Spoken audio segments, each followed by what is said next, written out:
Sarah, you good? All right, yep. Niko. All right, so fourth quarter of a lifetime during that preseason game. How'd that feel? Great. I mean, just getting the opportunity to play is always fun. The opportunity to capitalize is even more fun. So I had a blast doing it. How big was it to not only work yourselves into those positions, but be able to finish? I know that was a big emphasis that Dennis Allen has talked about a lot. Yeah, that's always huge. I think that's always a big part of the game at this level. I think a lot of guys can always get in the right spots, but finishing is a whole other animal. And I think it's always great when you can finish plays after working so hard on throughout the week. Did you hear from a lot of people after the game, text messages or anything? Yeah. Highlights, everything. Yeah. I got a lot of support and a lot of people reaching out, so that was cool to see. So a lot of people are behind me, which is nice to know. So. Down the field after your third sack, you came off. It seemed like you were a little winded at that time. Were you? Yeah, I was definitely tired. I mean, when you get a lot of pass rush reps back to back like that, it's definitely gonna sneak up on you. So you can get tired sometimes out there. You just gotta push through. How do you feel like your camp in preseason so far? Great. I think I've probably had some of the best camp and preseason in my career, honestly. I got to attribute that to being able to play in the XFL and develop more.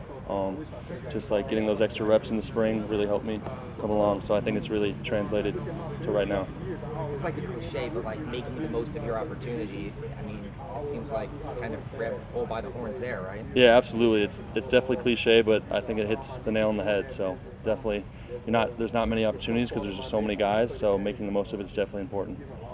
When you have a big moment like that, like you had in that game, obviously consistency is the next question that all the coaching staff is looking for. How do you improve that as you move forward? Just show up and keep your process going. Just show up day in and day out, do the same things, because at the end of the day, I think it's about the process. And if you keep the same process, you can kind of keep that consistent end result at the end of the day. So that's the way I look at it. You mentioned that you feel like this is some of the best camp that you've had. Where do you feel like you're different now than you were maybe just a year ago? Just reading and reacting quicker, processing things on run game and pass rush, being a step quicker, I guess you could say, because you're just seeing things. It's almost like seeing the Matrix. Everything just kind of slows down. Yeah, everything just kind of slows down. Does that just kind of come with reps, or are there people that have kind of helped you be able to further develop that as well? Both. I definitely got to contribute to the D-line. Everyone in that room super supportive and super helpful. BY and Todd Grantham helped me a lot too. And then people like Coach Hazlitt and Ron Zook in the XFL and Chip Garber were my coaches, and they helped me then. So whenever they can slow things down for you and you can just kind of take a step back and learn, it definitely goes a long way.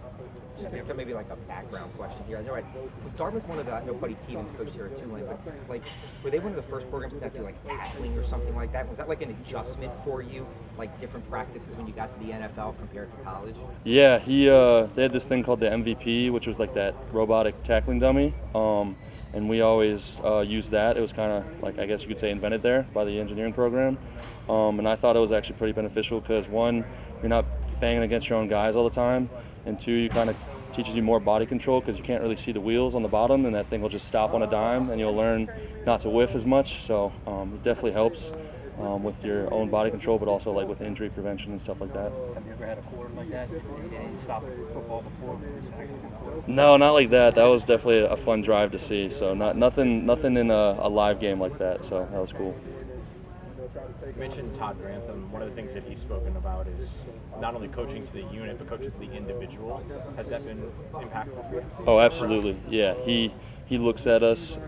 He doesn't take a cookie cutter approach. He looks at us each as individuals with different strengths and weaknesses, and he knows how to attack different things and coach the individual player to his strengths and work on his weaknesses. So that's totally true. He does a great job at it. What are some of the things that he kind of keyed in on with you in terms of things to build on that were already strengths for you? Just using my size and my recognition to attack different things and different angles. For me, I like different inside moves and counters, so he teach me how to really set them up and sell them in the pass game. So.